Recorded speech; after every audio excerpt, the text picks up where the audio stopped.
پاک پیغمبر صلی اللہ علیہ وسلم کے ایک ارشاد گرامی ہے، المجالس بالامانہ، مجلسیں امانت کے ساتھ ہیں، یعنی مجلسوں والی باتیں امانت کے طور پر انسان کو پہنچتی ہیں، انسان ان کو پھیلا نہیں سکتا۔ یعنی محفل کے اندر کوئی گرم، کوئی ٹھنڈی، کوئی ادھر ادھر کی باتیں، کچھ تنقیدی ہوتی ہیں، کچھ اصلاحی ہوتی ہیں، کسی کا انداز مشورہ کے اندر جو بیٹھے ہوتے ہیں، کسی کا انداز کوئی ذرا تیز ہوتا ہے، کسی کا ٹھنڈا ہوتا ہے، ہر قسم کی باتیں ہوتی رہتی ہیں، آخر ایک بات پہ جا کے اتفاق ہوتا ہے۔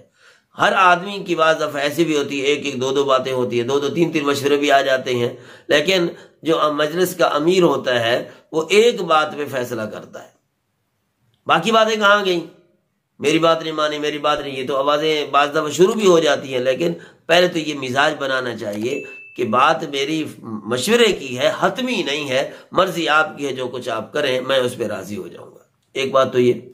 دوسری بات یہ ہے کہ یہ جو اس کو مجلس امانت کے ساتھ کہا گیا ہے، اس میں ایک چیز ذرا قابل غور بھی ہے کہ بعد میں ان چیزوں کو اچھالتے رہنے، فلاں نے تو یہ رائے دی تھی، فلاں نے تو یوں کہا تھا، جس طرح ہمارے ٹی وی ٹاک شو کے اندر آ جاتا ہے، اس کی یہ مرضی تھی، اس کی یہ مرضی تھی، کوئی تو ویسے ہی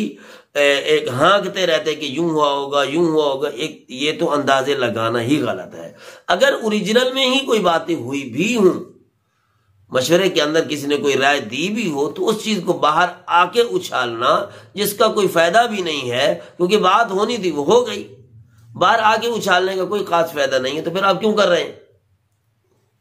حتیٰ کہ یہاں تک لکھا ہے کہ کسی جو وہ مجلس کے اندر جو امانتیں ہیں وہ تمہارے پاس راز ہیں،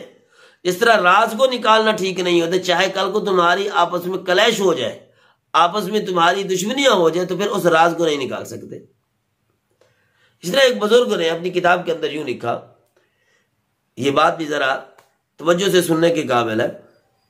کہ تم سو رہے تھے، دو آدمی آئے، انہوں نے اپنے طور پہ باتیں کرنا شروع کی کہ یہ بندہ یا یہ عورت سوئی ہوئی ہے، دو عورتیں آئیں، انہوں نے کام وہ شروع کیا آپس کی گفتگو۔ ظاہر بات ہے کہ کوئی اونچ نیچ بات ہو بھی جاتی ہے، ایسی بات بھی ہو سکتی ہے کہ جو سونے والی عورت یا مرد کے خلاف ہو۔ اب مرد جاگ رہا ہے یا عورت جاگ رہی ہے، تو حکم انہوں نے یہ لکھا ہے کہ کیونکہ تم جاگ کے ان کی باتوں کو سن رہے ہو، وہ تمہیں سمجھے ہوئے ہیں کہ یہ سوئے ہوئے ہیں، تو فوراً ہی اپنا جاگنا ظاہر کر دو کہ میں جاگ رہا ہوں، تم ذرا خیال سے باتیں کرو، اور یا نہیں کر سکتا تو فوراً اٹھ کے چلے جائے، اور جگہ جانے کی جگہ ہے تو وہاں پہ چلا جائے، ان کے سامنے ظاہر کرے، تاکہ وہ اپنے طور پر راز تمہارے سامنے نہ کھولے۔ یہ چیز ہے اصل میں دین کو اپنانے کی۔ دین کو اپنانا اس کو کہتے ہیں کہ کسی کو تمہاری وجہ سے نقصان نہ پہنچے۔ نبی پاک صلی اللہ علیہ وسلم سے جب پوچھا گیا مسلمان کون ہوتا ہے، آپ نے فرمایا المسلم من سلم المسلمون من لسانہ و یدہ،